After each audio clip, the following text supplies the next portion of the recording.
Nah, masuk nih. Hola, hola. Hola, hola Pak Franky. Aman Pak? Aman, Suaranya aman. Suara saya aman aman. ya? Aman Pak, Suaranya suaranya aman Pak. ya. Siap. Aman, aman. Jelas ya. Oke, Oh, sip, Dedi, sip, sip. selamat Thank you nih malam. Pak Franky. Selamat malam.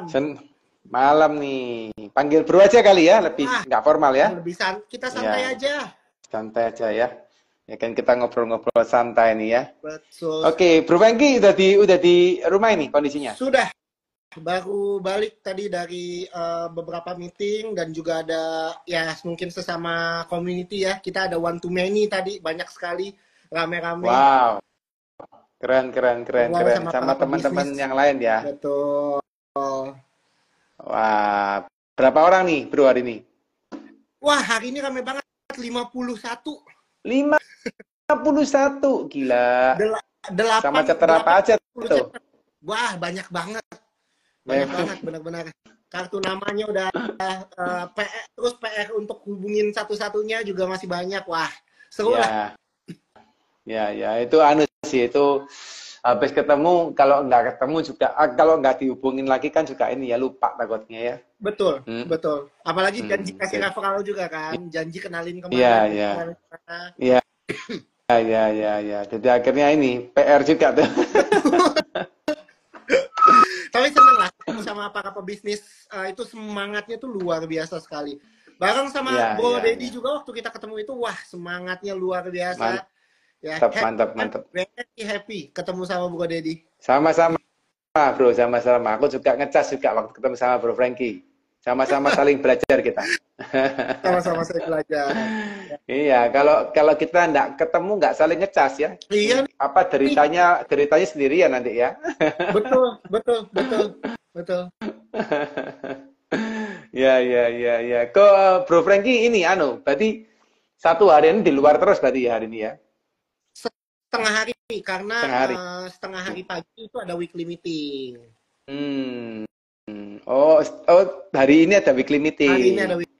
weekly meeting. Mantap, After weekly meeting mantap. langsung latihan di luar, balik nggak lama, main sama anak sebentar, let's go, kita langsung Langsung gas ya, lagi. ya live, kas Mantap. lagi. Ini siapa dulu nih? Satu teman dari Medan nih. Bro Ko Budiman ya. Halo Ko, apa kabar ya? Sehat-sehat Ko, saya Ko. Semoga Ko Budiman juga sehat ya. Ini teman yang dari Medan yang Bro Franky yang sempat saya cerita Oh, kemarin di oh makan. iya, Ini. Bro Ini Ko Budiman Budiman. sudah Ya, sudah Ko Budiman. sudah sedikit di Spill kontak-kontak kemarin. sama sampai ya sempat di spill ya sama Bro Ya, Dedi. ya, ya, ya. Ngobrol-ngobrol nanti Ini kita. teman ini di Bukit Tinggi. Beliau pengusaha di bidang apa? FMCG ya, Oh, distributor FMCG. Gitu. distributor FM. Wow, salam kenal. Oke, kali ini kita mau ngobrol-ngobrol teman-teman ya. Jadi hari ini kita mau kulik-kulik nih, karena Bro Franky ini backgroundnya adalah dia di HR ya, terutama di konsultan HR ya. Beliau udah pegang banyak perusahaan besar, termasuk juga kalau nggak salah grupnya Astra ya Bro ya, bener ya? Yes, dulu. Ya, grupnya Astra dan sebagainya. Dan teman-teman ini kita perlu belajar karena sebagian dari teman-teman sempat ngobrol soal masalah SDM gitu ya. Problem dengan SDM-nya gitu ya. Nggak bisa cari leaders yang berkapabilitas, nggak nemuin Ya. tim yang dipercaya dan sebagainya. Nah, hari ini kita mau belajar guys. Jadi hari ini khusus Bro Franky ini tak undang ya. Ini kalau undang beliau ini bayarnya mahal guys ya. Cuma karena kita ini sudah teman gitu ya, akhirnya Bro Franky ini bersedia ngobrol di live IG gratis ya. Nggak bayar. Kalau Anda ikut seminarnya atau ikut pelatihannya beliau bayar guys. Teman-teman silakan ya dimanfaatin. Kita di The Consulting memang kita senang untuk ngundangin teman-teman yang punya hati yang baik, dan Bro Franky salah satu orang yang baik ya, yang mau sharing dengan kita. Nanti silakan kalau teman-teman mau tanya, tanya aja gitu ya, supaya Bro Franky bisa kasih penjelasan yang lebih dalam ya. Nah mungkin Padahal sebelum kita gimana Bro silakan. ya enggak tinggi banget. Nanti takutnya ini nih. Padahal kalau ada training bayaran Bro Dedi lebih mahal kayaknya. Gitu ya, ini orang orang kalau super saling merendah gitu ya kalau super nih. Gimana Oke, gimana? oke, oke. Bro, sebelum kita ngobrol soal topik, bro, karena hari ini ngomongin soal rekrutmen gitu ya, rekrutmen ini kan satu hal yang simpel tapi nggak gampang gitu ya. Nah, mungkin pengen dong bro, lu jelasin dulu bro, kira-kira apa bro Frankie backgroundnya gitu ya, usahanya seperti apa, biar teman-teman tahu nih. Ya, Jadi tahu nih waktu bertanya bisa juga pas gitu ya, kalau tahu bro Frankie backgroundnya, apa spesialisnya apa, usahanya namanya apa, kan lebih baik buat teman-teman. Silakan bro, waktu dan tempat, silakan. thank you Bro Dedi, will honored untuk bisa diundang sama di consulting Ko Dedi, dan kita bisa bahas IG live di sini bareng soal rekrutmen. So basically nama perusahaan atau nama apa namanya instansi saya adalah bestari.id. Langsung aja cek di website ya, bestari.id.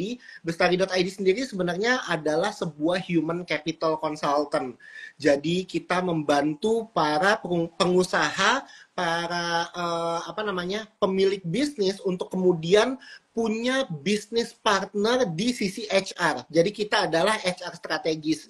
Mulai dari pembentukan ulang visi, misi, values perusahaan, membangun bisnis proses mapping, kemudian juga rekrutmen strategi, job analysis, membuat job desk, kemudian juga bikin KPI, culture formulation, bantuan bikin kompetensi matrix, succession planning, bikin salary structure. Intinya adalah semua hal di dalam HR kita bantu untuk sebuah perusahaan. Gitu sih, Bro Dedi, singkatnya.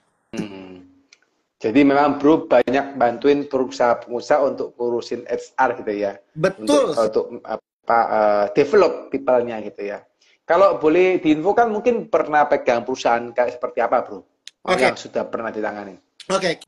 Kita nggak bisa sebut namanya, tapi industrinya itu kita sekarang itu lagi pegang manufacture untuk fashion, tekstil ya. Kita pegang manufacture untuk sepatu, kita pegang distributor ban salah satu yang terbesar di Kalimantan, kemudian kita juga pegang tracking, kita juga pegang apa namanya language atau translation company, kita juga pegang apa lagi ya kemarinan itu ya, bahkan car wash oke. Ya, udah punya 9 cabang di daerah Jakarta. Kita juga pegang apa namanya HR-nya, learning-nya kita juga pegang di sana. Jadi ada cukup banyak industri dan sangat beragam sih, Bro Dedi. Oke, nice. Bro, kalau boleh bro kasih brief singkat gitu ya. Kenapa sih bro? Mungkin bro kalau melihat di lapangan gitu, apa sih bro mayoritas problemnya daripada business owner bro? Kalau terkait dengan SDM bro? Ini kita belak-belakan ya. Ya. Harus. Seringkali problem terbesar adalah business owner ngelihat orangnya itu lebih kecil daripada profit. Ya, sehingga jadi see people less than profit. Nah, itu mungkin bahasa Inggrisnya yang lebih tepat. Karena pada akhirnya orang tuh lebih, atau business owner lebih pentingin gimana caranya untung gede, orang sebisa mungkin diminimalisir sedemikian rupa. Nggak cuma sekedar jumlah orang yang diminimalisir, tapi juga ya yang penting ada deh. Nggak perlu yang bagus-bagus banget, nggak perlu yang mahal banget, yang penting ada.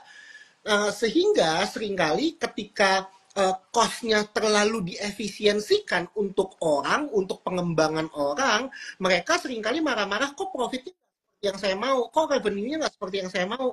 Padahal profit selalu follow good people. Jadi kalau misalnya organisasinya isinya bukan good people, ya pada akhirnya organisasi nggak akan pernah bisa dapat good profit. Karena good profit hanya didapatkan dari orang-orang di dalamnya itu bagus atau enggak, terdevelop atau enggak gitu. Jadi cost efisiensi itu bukan salah ya, bukan tidak boleh cost efisiensi, tapi ketika kita sangat memikirkan gimana caranya mereduksi segala sesuatunya supaya orang nggak perlulah training, nggak perlulah belajar ini, yang penting orang bisa ngelakuinnya cukup gitu loh, nggak ada pengembangan. Karena masalah efisiensi, ya pada akhirnya nggak akan pernah ketemu yang namanya keuntungan yang lebih baik, perusahaan yang lebih baik, organisasi yang lebih maju. Sulit mau ketemu kayak gitu kalau mindset dari para business owner adalah gimana caranya orangnya udah stagnan begitu aja. Yang penting kerja buat saya. Ya, nggak usah berkembang, nggak apa-apa, yang penting kerja buat saya. kalau bisnis owner tuh cara pandangnya kayak gitu. Kalau misalnya mereka melakukan seperti itu, apa dampaknya Bu ke perusahaan? Uh, Dampaknya ya sangat besar ya. Dampaknya adalah ketidakadaan kepemimpinan. Jadi pemimpin jadi malas sebenarnya. Karena padahal kan bisnis owner sebenarnya bisa autopilot atau bisa berjalan ketika pemimpin di bawahnya itu berhasil mimpin kan. Tugas pemimpin apa sih ya? Tapi seringkali para pemimpin ini nggak dikasih waktu atau nggak dikasih jatah untuk mimpin karena semuanya masih di bawah owner atau di bawah semuanya tuh maunya ownernya kayak gimana, masih micromanage, masih nggak mau mengembangkan para pemimpin dan karyawannya. Bahkan kok Dedi, ada yang saya pernah ketemu sama bisnis owner yang mikir bahwa kalau bawahan gue pinter, nanti gue lagi yang dibego-begoin. Lah, kalau bawahan nggak pinter, ya justru organisasi nggak akan dibawa kemana-mana gitu. Jadi dampaknya sangat besar kalau bisnis owner tuh terkungkung dengan pemikiran bahwa bawahan saya nggak boleh lebih pintar dari saya. Justru kalau saya bahwa bawahan saya cari bawahan yang punya potensi lebih pintar dari saya, gitu. Supaya dia bisa jalanin apa yang harus dia kerjain, gitu loh. Tinggal tugas kita adalah mimpin, gitu. Oke. Ini satu quote ini yang memang mungkin jadi salah satu isu juga ya Bro ya, dimana sebagian bisnis owner ini memang takut loh Bro kalau rekrut orang pintar Bro. Itu gimana Bro kalau gitu ya? Kalau dapat S2 gitu nggak diterima tuh pasti. Iya, kadang-kadang S2 nya pakai grade. Iya benar. Ini juga pernah kejadian Bro ya. Salah satu klien dulu pengennya adalah gimana caranya, ini berkebalikan tapi lucu. Saya pengen orang pintar. Jadi dia rekrut demikian rupa, S2 lah, pengalamannya bagus, top talent di perusahaan sebelumnya. Akhirnya kita dapat, singkat cerita ini adalah startup company yang berani keluar uang besar lah ya.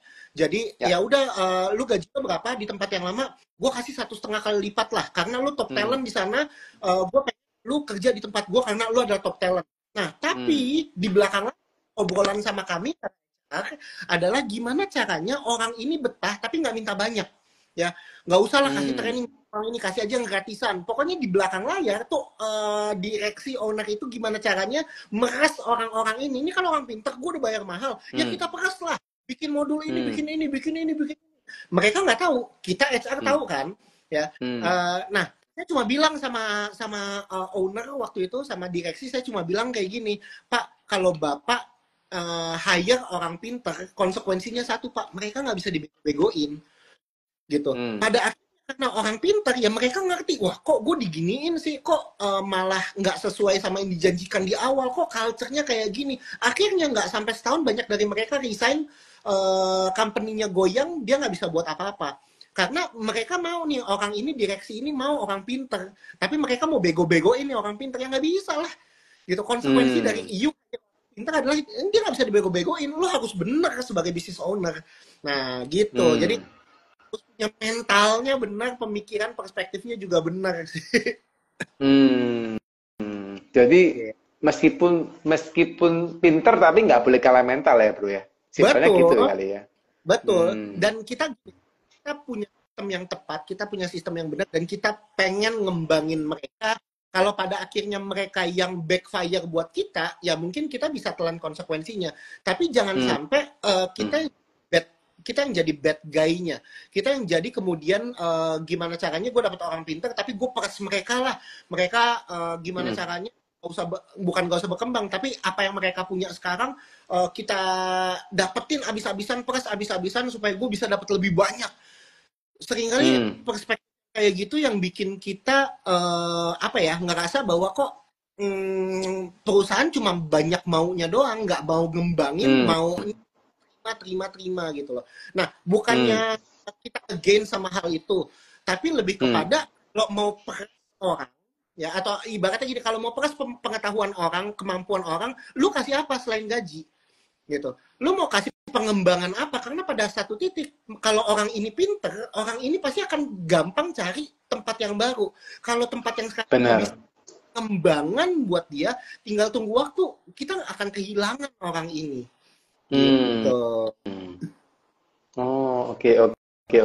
Nah, Bro, kalau gitu Kak, buat teman-teman owner yang sampai saat ini kondisinya masih apa? Grogi gitu kali ya. Masih takut gitu ya. Untuk rekrut orang pinter apa, Bro? Tips-tipsnya supaya mereka berani, Bro, untuk melakukan itu, Bro. No, jangan takut. Justru saya, you as a business owner, kita adalah orang yang paling tahu bisnis kita. Gitu. Saya selalu bilang, Bro Dedi jago banget accounting, misalnya, ya. Orang yang jago accounting belum tentu berhasil punya bisnis accounting, oke? Saya suka banget dunia HR. Orang yang suka jago dunia HR belum tentu bisa berbisnis HR. Kita sebagai pebisnis, let's say kita adalah orang punya bisnis FMCG, punya leader, kita recruiter leader pinter, bagus ya, di bagian FMCG juga ya. Dan kemudian kita takut nih, wah kalau dia lebih pinter dari saya nanti dia mainin sana sini lagi. Pertanyaannya gini, kalau dia pintar ya, dia akan ngembangin bisnis kita juga nggak? Ya, satu sisi usaha kita berkembang, dan ketika dia bilang, saya mau resign, saya mau bikin bisnis FMCG sendiri, buat saya let it be, silahkan. Karena bisa jadi orang yang jago logistik belum tentu jago jualan logistik. Nah, yang jadi ketakutan banyak orang begini, gimana kalau klien saya dicomot-comotin sama dia? Ya, seringkali ketakutan kita adalah itu. I will tell you something, bahwa pembeli itu bukan beli karena barangnya, tapi beli karena percaya sama siapa yang jual. Nah, kalau kita yakin kita jualan adalah jualan yang penuh dengan integritas, kita yakin kita jualan hal yang bagus, barang yang bagus, mau dia jualan hal sama, orang akan tetap beli di kita. Ya, orang akan tetap stay di kita. Mungkin nggak ada 10-20% pindah. Mungkin karena price sensitif mungkin ya. Tapi orang akan kita ketika kita bisa memberikan kualitas yang baik. Karena pada akhirnya transaksi jual beli itu tergantung sama rasa percaya sama brandnya. Saya suka minum teh manis. Ya. Ada banyak di luar sana teh manis. Ya, tapi saya selalu balik lagi ke teh manis itu, walaupun ada yang lebih murah dan beberapa orang bilang itu lebih enak. Tapi buat saya, ya saya lebih percaya sama yang ini karena saya udah cocok, saya udah saya udah terbiasa dengan ini dan lain sebagainya. Kita tuh transaksi itu tuh selalu tentang kepercayaan. Ya, memang ada beberapa hal price sensitif. Jadi buat saya business owner, jangan takut hire orang pinter. Karena kalau kita hire orang pinter, walaupun orang ini keluar, nggak ada di kita, justru dia lagi ngembangin bisnis kita juga loh. Kita belajar banyak justru dari dia. Apa yang kita bisa replicate dari pinter ini, ketika orang pinter ini keluar, kita lihat apa dari dia, dan kita kasih ke orang baru. Itu tugas kita sebagai bisnis owner, sebagai pemimpin gitu. Oke. Jadi kita juga mesti cerdik ya, Bro ya, dalam artian itu ya. Ya, betul. Jadi gimana caranya bisa ngelit si orang pinter ini, meskipun kita kalah pinter, tapi kita nggak boleh kalah cerdik lah, simpelnya gitu kali ya. Betul. Ya. Nah, Bro, menarik kalau lo bilangin soal rekrut orang pinter yang mana notabene juga jadi leader di dalam perusahaan kita, gitu ya. Nah, by the way, Bro, kalau ini pengalaman gue sih. Maksudnya kalau kita ngecari orang pinter itu kan bukan hal yang gampang ya. Betul. Apalagi yang punya akhlaknya baik gitu ya. Nah, itu kondisinya gimana, Bro? Kalau pengalamannya Bro sebagai HR consultant di dunia di bisnis ya. Ya. Nanti di belakang saya mau kasih sebuah contoh yang lagi kejadian sekarang ini ya. Tapi saya mau kasih worknya dulu. Bahwa cari orang itu nggak cuma segampang interview. Kenapa saya bilang cuma segampang interview? Karena banyak orang, ya udah, yang penting dapat CV, wah kayaknya cocok nih. selesai interview, selesai. Hmm. Yuk, udah orang ini masuk, selesai, rekrutmen selesai. Padahal rekrutmen itu sebenarnya dibagi menjadi 3 pola besar. Ya, rekrutmen jadi 3 pola besar. Sebelum interview, ketika interview, dan setelah interview. Dan setelah interview pun atau setelah masuk pun kita masih bilang itu sebagai tahap rekrutmen. Jadi rekrutmen itu bukan cuma sekedar kita cari CV, kita interview dia, kemudian kita cocok, kita offering letter, cocok, kemudian orang itu masuk, rekrutmen selesai. Tidak. Rekrutmen berlanjut walaupun interviewnya selesai, orangnya masuk ke tempat kerja kita, rekrutmen masih jalan. Maksudnya apa? Namanya onboarding program. Ya, onboarding program itu adalah part of recruitment. Jadi kalau kita pelajari undang-undang, sebenarnya secara pemerintah pun, undang-undang pun menjaga bahwa 90 hari atau 3 bulan ketika orang itu masuk ke perusahaan kita, kita boleh putusin dia tengah jalan kapanpun sebenarnya. Maksimal 7 hari pemberitahuan. Tanpa apapun. Kenapa? Karena pemerintah ngejaga juga bahwa kalau nggak cocok dalam 90 hari, ya udah kita selesai di sini ya nggak masalah, nggak perlu ada kompensasi apapun. Nah, seringkali orang bilang bahwa dia ngomong doang nggak ya di rekrutmen, di interview, gitu, kasih dia tugas di 90 pertama. Gitu. Jadi 90 hari pertama, kita bisa lihat orangnya kayak gimana. Nah, sebelum ke sana, tadi kan tanya gimana cara dapetin orang pinter, ya kita balik lagi ke step awal, pre-interview, sebelum interview. Ada yang namanya employer branding. Orang para pencari kerja, orang pinter ini tahu nggak di consulting apa, tahu nggak bestari.id apa, tahu nggak apa PT ABC itu kayak gimana. Karena pada akhirnya orang pinter dan orang yang memang punya kualifikasi yang bagus, seringkali dia yang nyari perusahaan. Saya lihat bagus nih, saya mau dong coba apply ke sana. Nah, ada yang namanya employer branding. Nah, singkat cerita, ketika employer branding sudah jadi, atau bahkan beberapa perusahaan pun nggak ada masalah. Tapi ketika kita punya CV-nya, kita dapat sebagian CV yang kita mau interview, pastikan kita lihat kesamaan kualifikasi antara CV dengan apa yang kita cari. Ya, itu di masa pre-interview. Nah, ketika interview, jangan cuma sekedar tanyain data diri. Nah, ini penyakit penyakit yang seringkali saya temukan dari begitu banyak interviewer adalah menanyakan hal-hal yang sudah ada di CV. Ya, di CV ditulisnya apa? Coba ceritain dong, kamu di perusahaan ini ngapain aja, perusahaan ini ngapain aja. Karena di perusahaan itu ngapain aja itu cuma bagian sangat dasar sebenarnya. Nah, saya mau sharing ada sebuah tools, namanya adalah metode STAR, STAR, dalam rekrutmen sebenarnya atau dalam interview.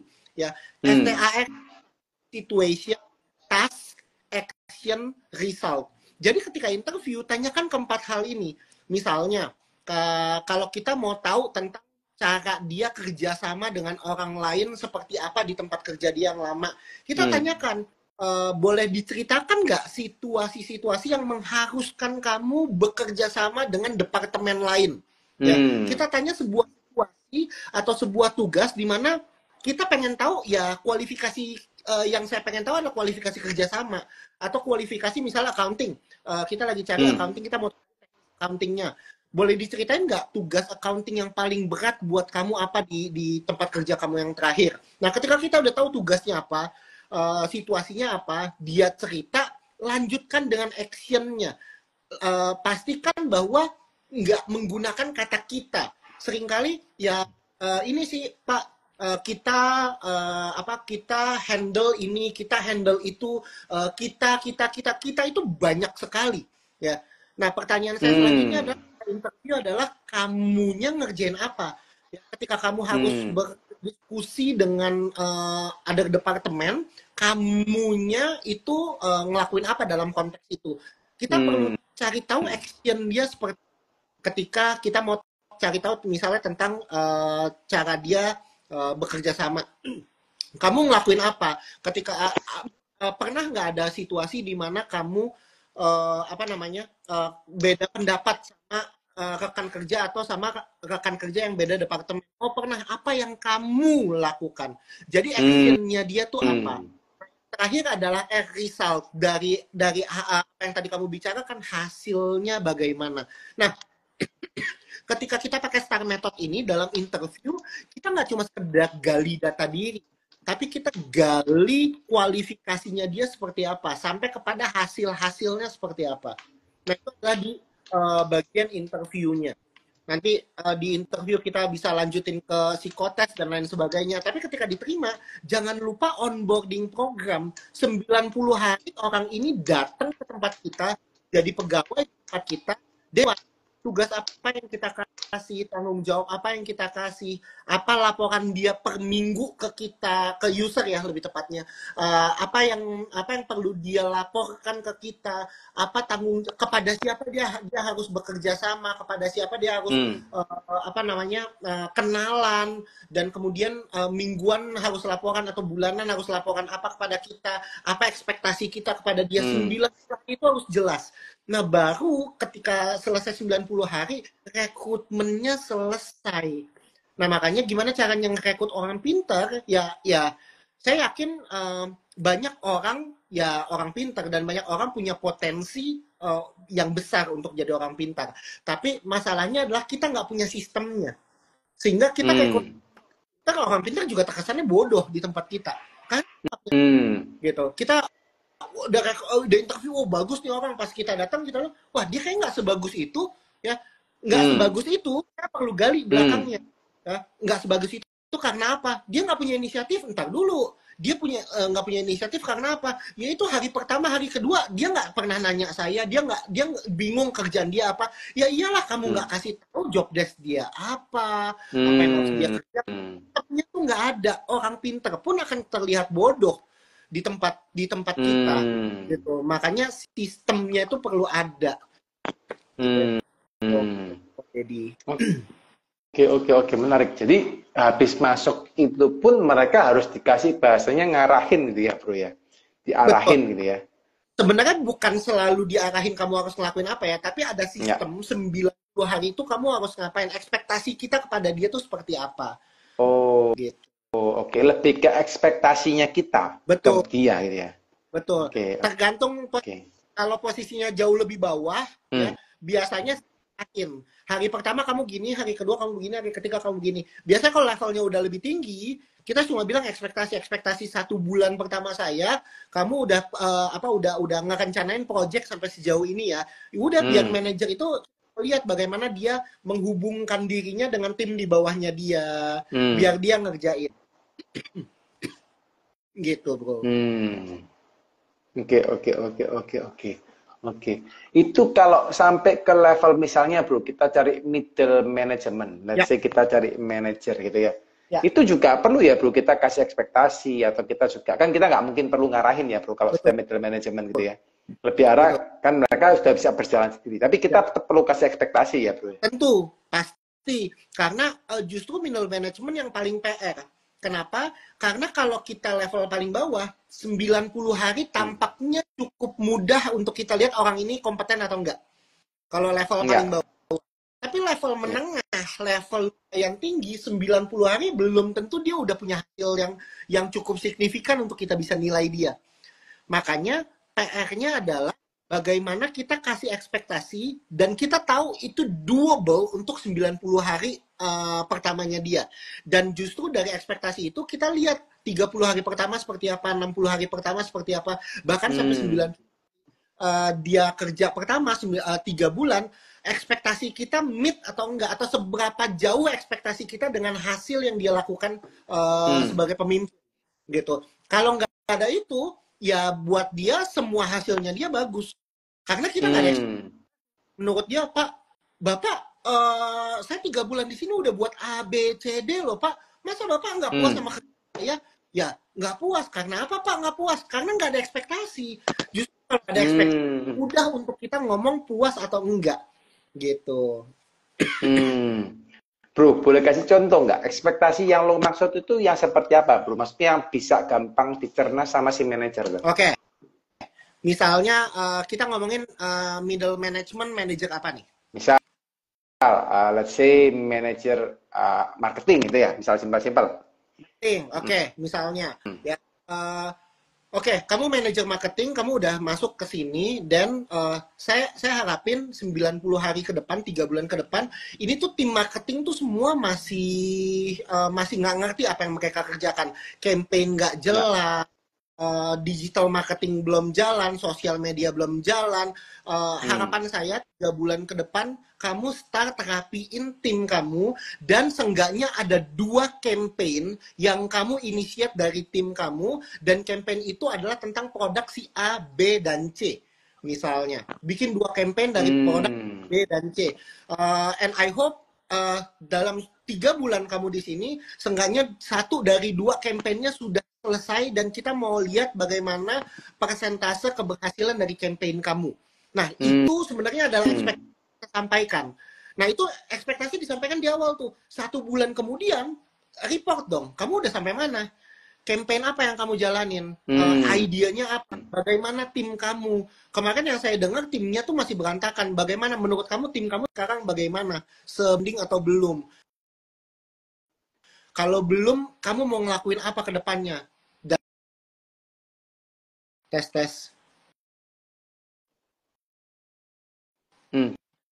Tes, sorry bro. Ya. Agak jet lag tapi. Oke, terus. Aman. Jadi kayak gitu sih. Jadi kita kasih ekspektasi di awal, kita coba cross check 1 bulan kemudian, dia udah dekat apa dengan goals-nya, dengan ekspektasi yang kita harapkan. Ya, itu kemudian bisa menjadi salah satu acuan supaya kita bisa tahu 3 bulan dia kerjanya bagus atau enggak menurut kita. Dan dia pun jadi kerjaan saya meet the expectation nih, karena apa yang saya hasilkan sudah dekat dengan apa yang disampaikan sama Bapak dari awal. Oke.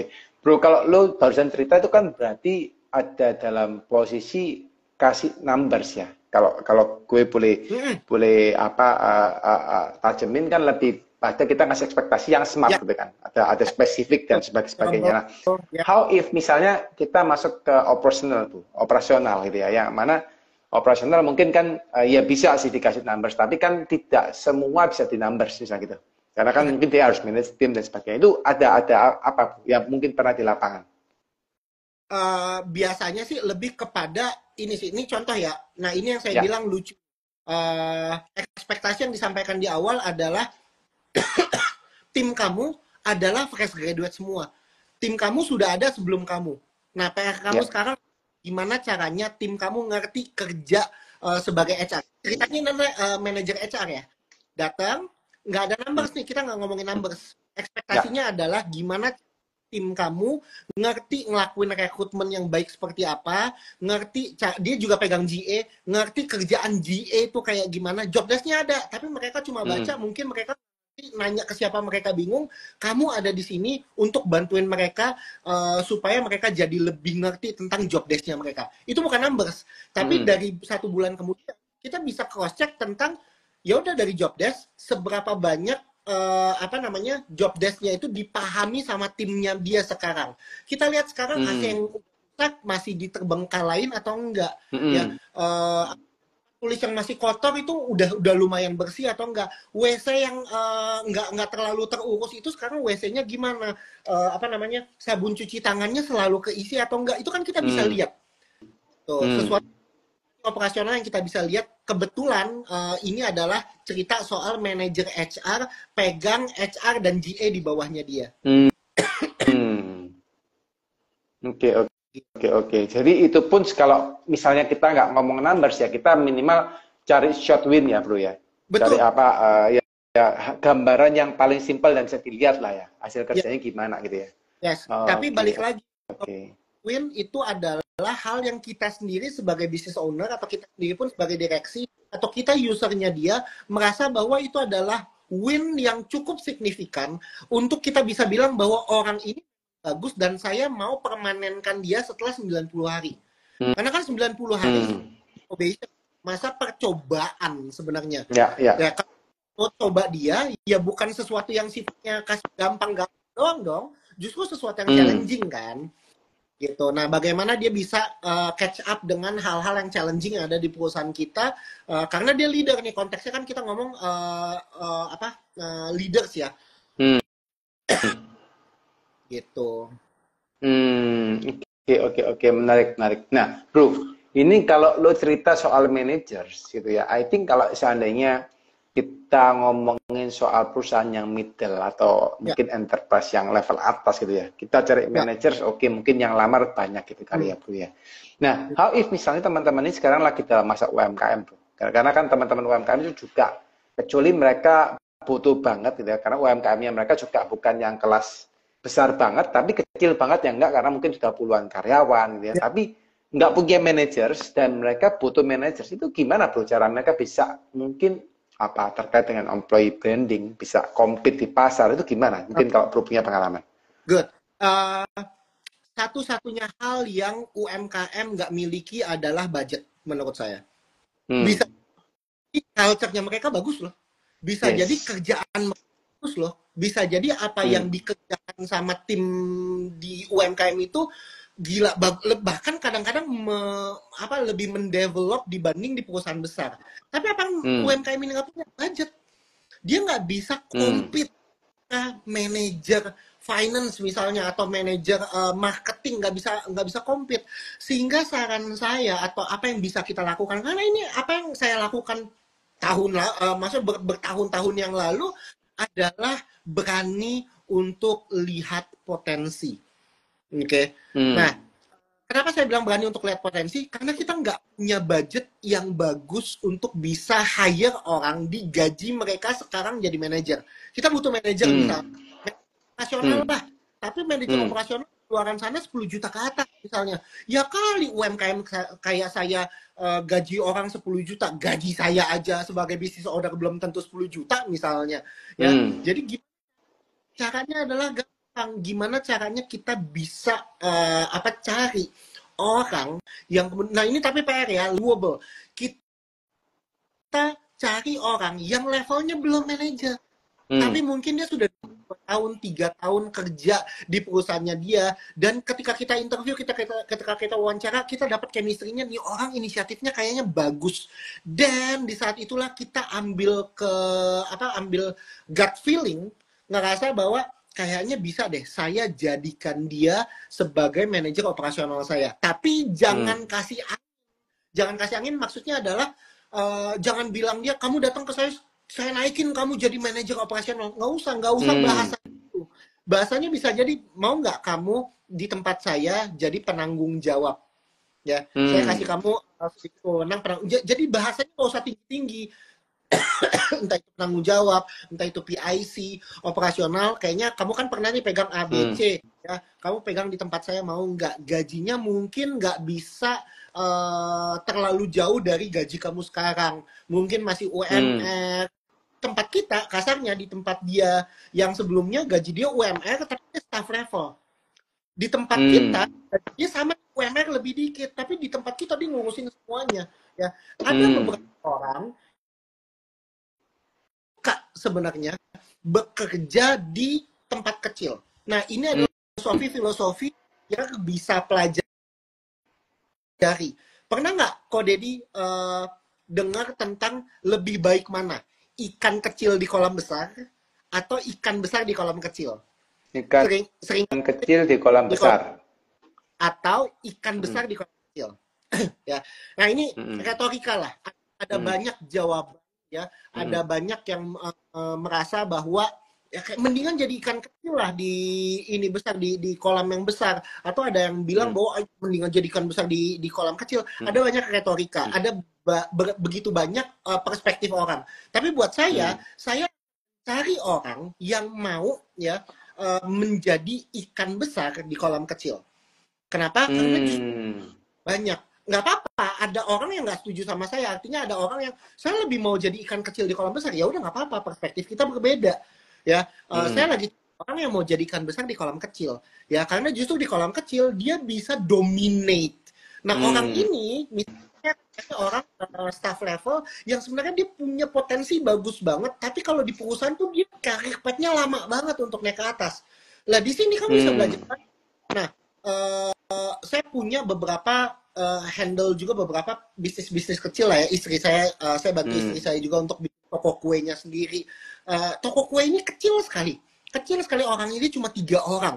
Tapi ada satu orang yang handle semuanya. Itu tuh orang yang bahkan cuma lulusan S1 awal-awal di bagian food, ya, yang bahkan belum punya pengalaman kerja dimanapun, tapi di kita di sini dia adalah supervisornya kasarnya, dan orang ini bagus banget, ya. Kenapa? Karena orang ini nggak pernah punya kesempatan untuk memimpin di tempat kerja yang besar. Dia pernah internship kan.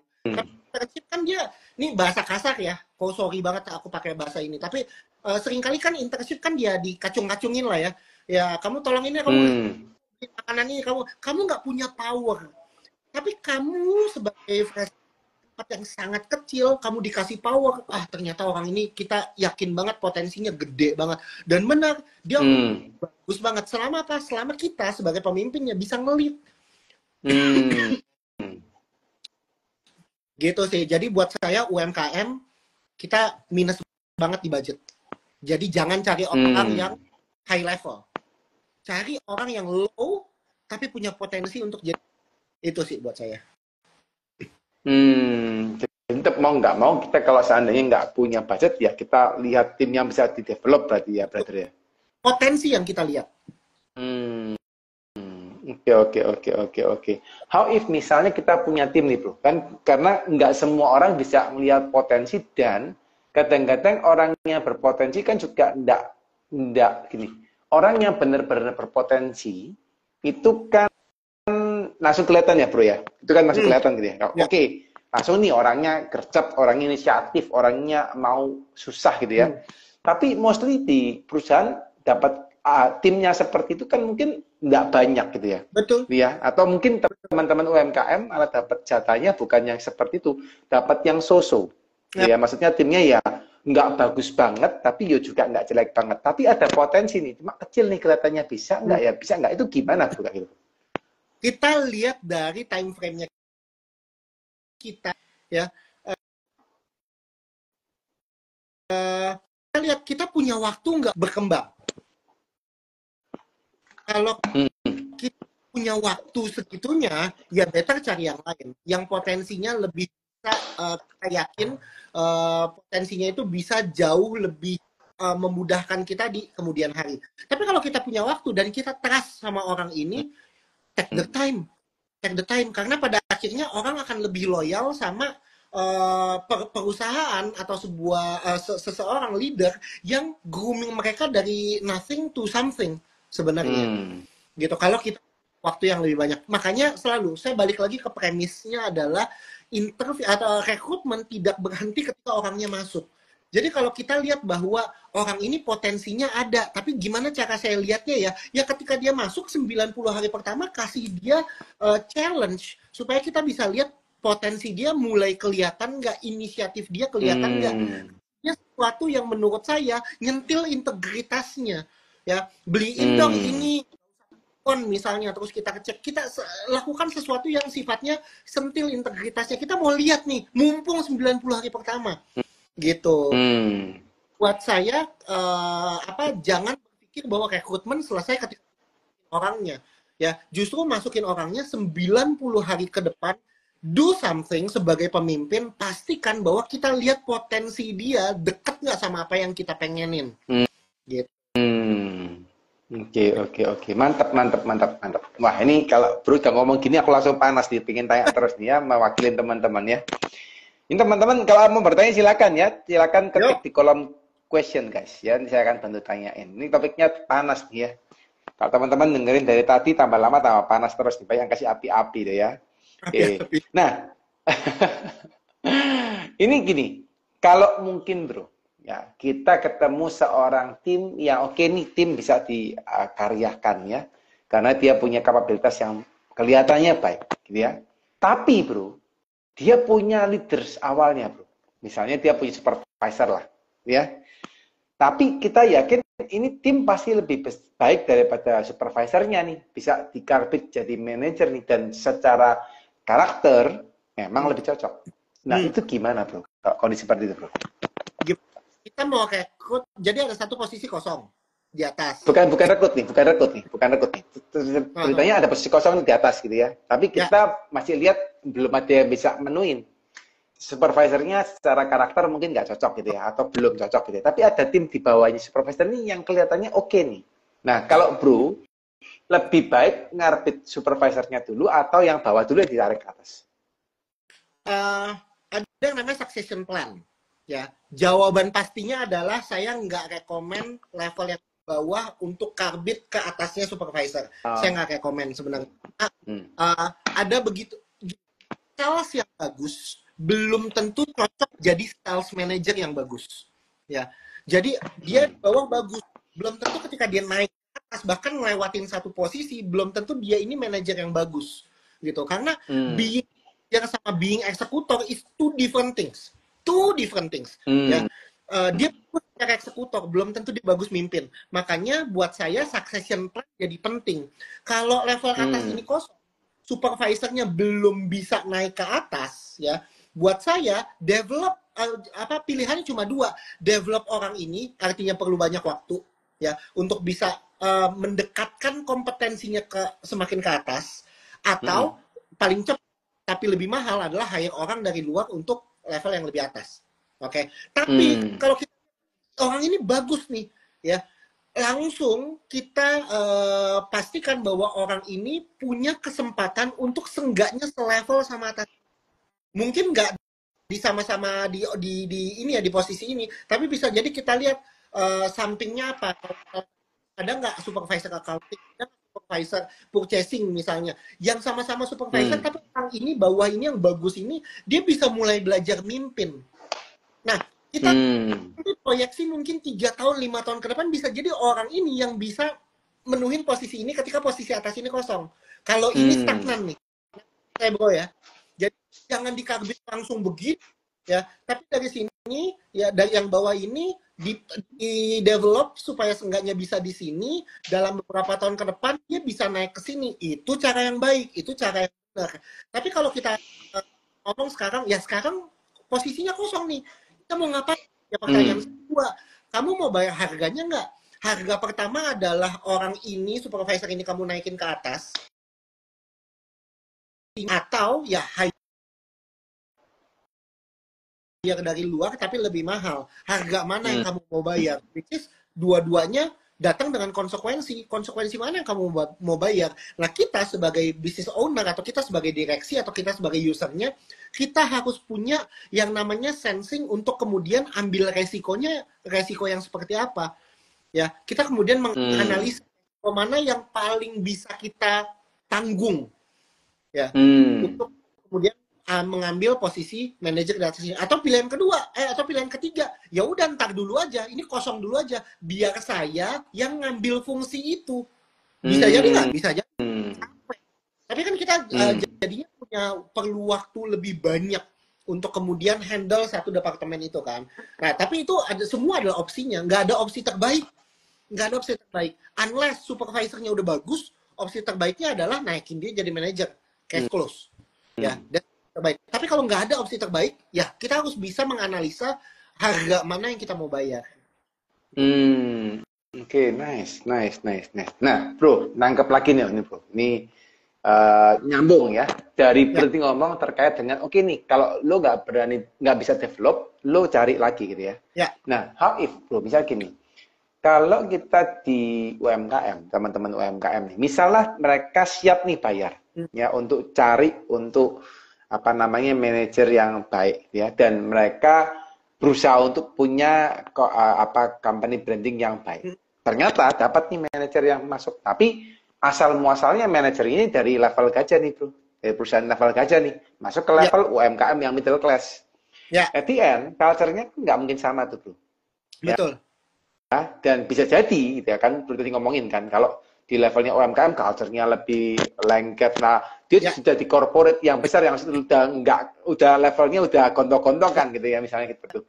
Nah, terus akhirnya masuk dan akhirnya si manajer baru ini merasa aku kan lebih pintar karena aku kan udah dari big corporate. Nah, itu gimana kondisi seperti itu, bro? Oke. Ini sudut pandang apa nih? Sudut pandang kita sebagai business owner? yes. Apa yang harus kita lakukan gitu ya? Oke, buat saya gampang, selesai, udah nggak usah sama si orang ini. Tapi saya mau kasih sebuah case ya. Saya mau kasih sebuah case tadi. Klien saya yang di Kalimantan, saya sangat kagum sama mereka karena mereka tuh ambil keputusan yang sangat-sangat baik akhirnya. Mereka tuh kehilangan operasional manager. Dan akhirnya mereka memutuskan ambil operasional manager, hire dari luar karena di dalam belum ada yang mumpuni menurut mereka. Hire dari luar, dapat dari big mega corporate. Ya, jadi dari TBK manufacturernya punya puluhan ribu pegawai. Bayangin sebesar itu, semega itu perusahaannya. Ya. Dan dia punya posisi yang lumayan tinggi di perusahaan mega itu. Akhirnya direkrut ya dan masuk nih. Jadi ketika UMKM ya seringkali rekrutmennya adalah direksinya ngajak dia makan doang. Interviewnya sama HR udah selesai ya, dari HR udah kasih lampu hijau, tapi kan direkturnya pengen dapat chemistry-nya kan. Dia cuma ngajak makan, nanyain menurut kamu gimana nih, ini perusahaannya beda banget loh sama perusahaan kamu yang dulu dan lain sebagainya. Kita lihat jawaban dia. Balik lagi, rekrutmen tidak selesai ketika interview selesai ya. Jadi ketika interview selesai dia ngerasa bahwa saya dapat nih chemistry-nya ya. Saya jadi deh rekrut dia. Singkat cerita orang ini direkrut dari perusahaan gajah nih, dari perusahaan raksasa. Singkat cerita 3 bulan pertama ya, Amsyong itu artinya nggak terlalu bisa ya, tapi good point-nya adalah di akhir bulan ketiga dia bilang kayak gini, si operational manajernya bilang sama direkturnya, dia bilang kayak gini, saya sekarang tahu apa yang harus saya lakukan ya. 3 bulan pertama saya beradaptasi, mungkin nggak sesuai sama ekspektasi, tapi saya sudah dekat sama ekspektasi Bapak. Boleh nggak Pak kasih saya kesempatan? Dan terlihat bahwa orang ini benar-benar 3 bulan pertama tuh belajar luar biasa untuk kemudian melakukan apa yang nggak pernah dilakukan di perusahaan gajah itu. Ya, kenapa? Karena di gajah dia punya banyak manajer di bawahnya yang udah tinggal jalan. Di sini dia yang kadang-kadang harus jalanin. Nah, 3 bulan itu adalah masa, dan si direksi ini kemudian lihat 3 bulan ini orang ini benar-benar berusaha untuk terjun ke bawah, bahkan dia kan pegang sales juga walaupun operation, tapi dia juga pegang sales. Dia benar-benar datang ke customer untuk cari tahu kebutuhannya apa. Manajer loh yang di perusahaan gajah itu dia udah nggak turun langsung. Nah, si direksinya ngelihat bahwa orang ini bagus banget berusaha untuk adaptasinya. 3 bulan mungkin waktu yang lumayan panjang ya, tapi orang ini ngebuktiin banget bahwa dia mau belajar, dia mau berubah. Akhirnya singkat cerita, gut feeling nih. Gut feeling, dia ngerasa kayaknya oke nih dikasih kesempatan. Oke, kamu diterima di sini, tapi kalau kamu nggak bisa memenuhi ekspektasi saya 3 bulan lagi, kamu bersedia untuk resign. Siap nggak? Saya siap, Pak. Akhirnya benar 3 bulan itu dia menunjukkan bahwa betul-betul dia bisa adapt sama kondisi yang baru. Nah, kasus ini memperlihatkan apa? Memperlihatkan adalah mata kita sebagai business owner terhadap si orang ini. Kalau orang ini dalam 3 bulan, dia nggak bisa lihat bahwa dia bisa adapt, bahkan dia masih post power syndrome. Ya, ngomong ke kita, ke direksi atau ke owner bahwa Pak, nggak bisa Pak begini terus Pak, kita perlu Pak supervisor, kita perlu ini. Saya bayar kamu mahal justru supaya kamu bisa beresin ini, bukan nambah manpower. Ya, kalau dia nggak bisa adapt ya sama caranya kita, perusahaan kita, buat saya gampang, Depak aja emang nggak cocok kalau gitu. Kalau saya ya nggak cocok. Tapi kalau kita lihat bahwa orang ini berusaha luar biasa untuk beradaptasi, kayaknya kok gut feeling saya ngerasa bahwa ini orang cocok. Akhirnya betul. Singkat cerita, kita atau perusahaan ini, klien saya ini mendapatkan orang yang sampai sekarang dia bilang bahwa orang ini saya mau proyeksikan 5 tahun ke depan, dia gantiin papa saya, karena papanya itu direktur di sebuah dia grup company, ada 3 perusahaan. Singkat cerita, gantiin papa saya itu jadi direktur, jadi GM. Sekarang kan manajer. Saya memproyeksikan dia 5 tahun lagi jadi GM di perusahaan papa saya. Dan betul loh orang ini saking bagusnya diproyeksikan jadi GM 5 tahun lagi. Gitu sih. Hmm. Jadi mata kita owner sekuat apa, sebaik apa untuk bisa melihat hal-hal seperti itu. Hmm. Oke, oke, oke, oke, oke. Oke. Nice, nice, nice, nice. Jadi memang kalau emang nggak cocok ya udah depak aja gitu ya, Iya. Bro ya. Nggak usah terusin ya. Jangan Hmm. pecat orang. Hmm. Kalau kita benar, maksudnya cara pecatnya juga benar ya, nggak tiba-tiba jadi besok kamu nggak usah datang lagi ya, gaji kamu karena kerja kamu jelek, gaji saya nggak bayar. Ya kalau kayak gitu perlu Hmm. takut lah. Ya, ya, Apa ya. orang itu pelapor, ya kita yang salah, emang karena kita salah. Tapi kalau kita Hmm. benar, artinya emang nggak sesuai kok, emang emang orangnya apa secara pekerjaan nggak cocok sama culture-nya kok. Ya udah gajinya kita bayar, Hmm. kompensasi kita bayar, ya udah selesain aja, selesai. Apa yang takut gitu loh? Hmm. Karena ini bukan sosial, ini kan bukan panti sosial, ini tempat kerja Hmm. Hmm. gitu Ya, tadi. ya, ya, ya. Mantap, mantap, mantap, mantap, mantap. Wah, ini kalau mau tak terusin bisa panjang nih ya, karena ini materinya menarik banget guys ya. Ini teman-teman yang mau belajar harus langsung DM nanti ya, langsung ke Pak Franky, ke Bro Franky. Ini orangnya baik banget ya kalau ngajar totalitas ya. Kebetulan kita bulan depan ada satu panggung ya Bro ya, di acaranya Swam ya, Di Surabaya. bulan depan ya. Ini teman-teman harus kalau mau belajar langsung DM nih ke Bro Franky ya. Beliau baik banget ya. Nanti kalau memang punya budget ya berguru beneran nih ya, masuk ke event workshopnya atau ke konsultasinya nih ya. Tapi ini Bro, aku minta izin Bro. Ada satu pertanyaan dari Pak Saipul Fauzi ya. Ya, Dia tanya nih, bagaimana cara mengidentifikasi kebutuhan posisi saat mau merekrut tim agar proses perekrutannya tepat? gimana kemarin? Sorry, agak putus-putus tadi. Bagaimana cara mengidentifikasi kebutuhan posisi saat mau rekrut tim agar proses rekrutnya tepat? Oke, ini teknis banget ya. Sebenarnya ada yang namanya manpower planning, tapi kita nggak usah sampai sejauh itulah. Kita nggak usah sampai sejauh manpower planning. Gimana cara tahu ini posisinya lagi butuh atau enggak ya? Sesimpel yang tahu itu cuma usernya ya. Kalau kita merasa bahwa kayaknya kita sebagai tim marketing misalnya kayak butuh orang satu lagi deh bos gitu, yang bisa tahu butuh orang satu lagi atau enggak adalah bosnya, bukan kita.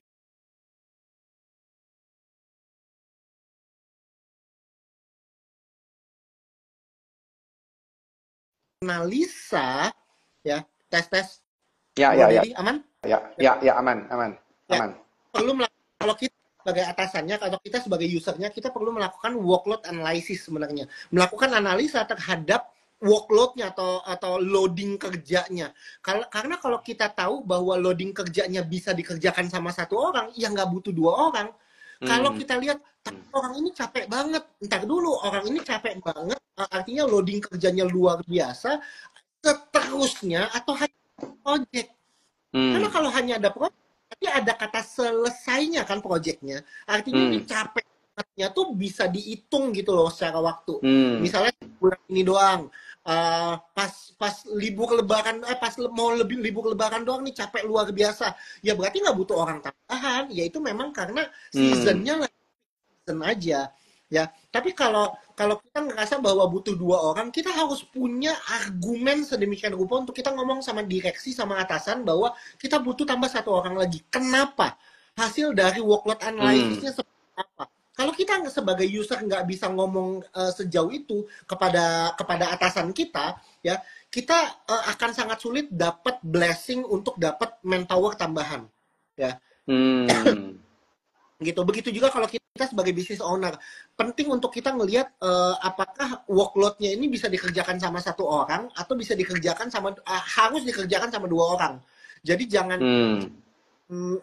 langsung kerja, jangan langsung hire dua orang kalau emang ternyata kebutuhannya cuma satu orang. Kecuali kualifikasinya jauh beda. Satu misalnya Hmm. butuh finance, satu lagi designing, ya Hmm.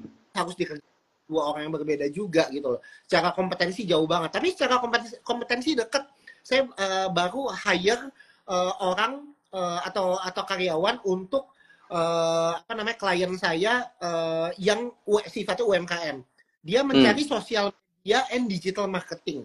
Di perusahaan besar, digital marketing sendiri, sosial media sendiri, desainer sendiri. Tapi karena ini perusahaan kecil, dia melakukan workload analysis, dia kemudian bilang bahwa ini tuh ya campaign-nya nggak sebanyak itu. Ini tuh postingnya juga nggak sebanyak itu. Sosial media, digital marketing, desainer, itu kalau bisa dikerjakan satu orang. Makanya kita cari orang yang bisa ngelakuin 3 ini. Walaupun tidak sejago ketika desainer dipegang sendiri, digital marketing dipegang sendiri, tapi at least dia nggak buta-buta banget jadi generalis. Nah, saya mencari orang yang bisa ketiganya. Bisa designing, bisa digital marketing, bisa sosial media. Ketemu nggak? Ketemu. Karena kompetensinya berdekatan. Nggak yang tadi saya bilang sama designing itu kompetensinya lumayan jauh tuh. Kalau kompetensinya berdekatan, ya bisa kita gabungin itu, cari aja satu orang instead of 2 orang atau 3 orang. Gitu. Semoga menjawab.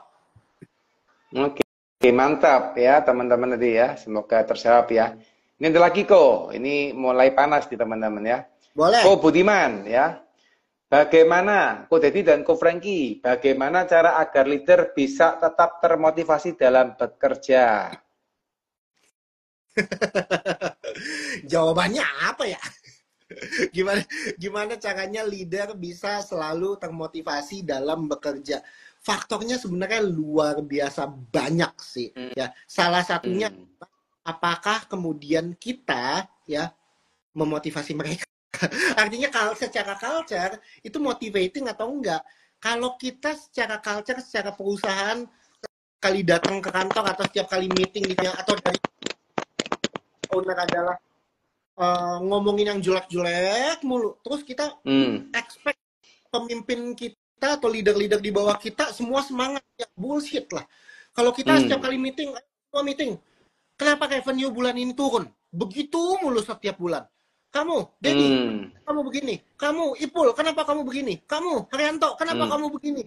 Meeting itu mulu. Dan kita maksa, kamu harus bisa semangat ya. Gimana ceritanya kalau dari atas, dari ternyata begitu gitu. Jadi pastikan ya, salah satu faktornya adalah top down dari atas. Kalau dari atas keep motivating, kasih apa ya?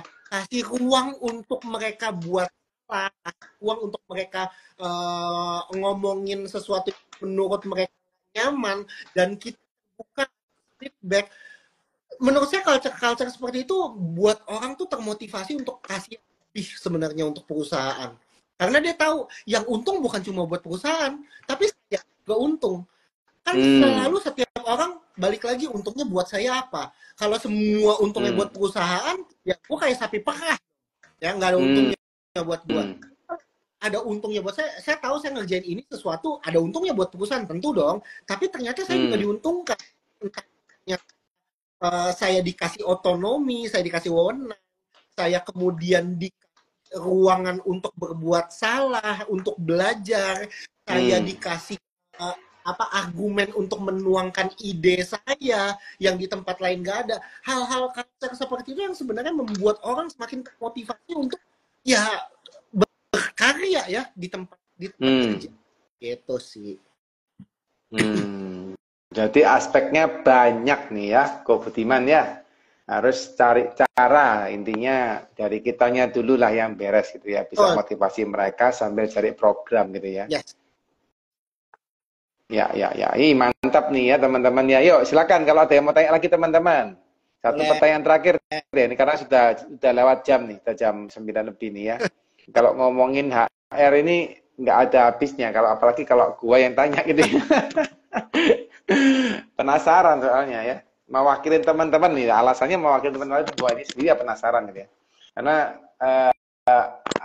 kenapa hari ini topik menurut aku sangat relevan buat teman-teman ya. Karena menurutku sih tahun-tahun ke depan ini bukan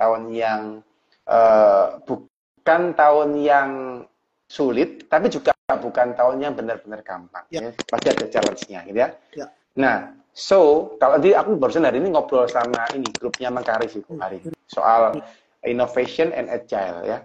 Aku ngomongin bahwa kita harus punya tim yang agile dan inovatif. Nah, ini yang salah satu pakarnya ya yang di depan layar kaca ini teman-teman ya, yaitu Ko Franky ini pakarnya gitu ya. Gimana caranya dapetin dapetin tim yang agile dan inovatif itu harus pikir rekrutmennya gimana gitu ya, didiknya gimana ya, itu memang satu hal yang harus kita pelajari ya. Oke teman-teman, ada pertanyaan lagi mungkin? Oke, kelihatannya teman-teman udah cukup ini. Aku sudah cepat dapat ini. Ko Budiman sudah sampaikan. Terima kasih Ko Didi dan Ko Frankie atas masukannya. Oke, sama-sama Ko. Oke teman-teman, anyway, ini karena terbatas waktu ya, saya janji sama Ko Frankie tidak lama-lama, karena beliau juga repot, besok masih ada jadwal yang lain, dan sudah lewat dari jadwal 1 jam lebih ya. Tapi so far, saya yakin dan percaya, tadi banyak yang kasih api-api, kasih emoticon, saya yakin dan percaya, itu materi hari ini, meskipun sebentar, saya yakin dan percaya pasti bermanfaat buat teman-teman sekalian ya. So far, buat Ko Frankie, saya sampaikan thank you ya, mewakili teman-teman. Buat teman-teman yang merasa happy, yuk kasihin dong jempol-jempolnya, kasihin emoticon-emoticonnya ya, biar Ko Frankie juga nih hari ini saya bisa sharingnya ya. Dan saya mewakili teman-teman ya, Ko. Thank you so much buat Ko Frankie. Nanti buat teman-teman yang mau bertanya, boleh ya, Ko japri ke Ko Frankie ya, WA Ko Frankie ya. Kok WA, apa Instagram ya, DM ya, boleh ya. Oke teman-teman, boleh ya DM, nanti di-share sama Bro Frankie. Silakan teman-teman banyak belajar ya sama beliau, karena beliau ini orang baik ya, dan mau berbagi ilmu dengan teman-teman ya. Oke, sekian kita akhirin dulu ya, Bro Frankie, Ko Frankie. Nanti teman-teman acara ini akan kita share di IGTV, mungkin nggak hari ini, kita akan atur beberapa hari yang lain. Dan nanti kita akan share juga di YouTube sama Spotify ya teman-teman. Kalau yang belum nonton dari awal, yuk diulangin lagi. Silakan tonton dari awal guys. Oke, Ko Frankie, thank you so much. Let's go, thank you. Thank you so much ya. Salam buat keluargaku, sehat-sehat. Buat aktivitasnya besok tambah jos, tambah semangat. Thank you dari teman-teman semua. Thank you. Thank you, Ko. Thank you teman-teman semua. Bye bye.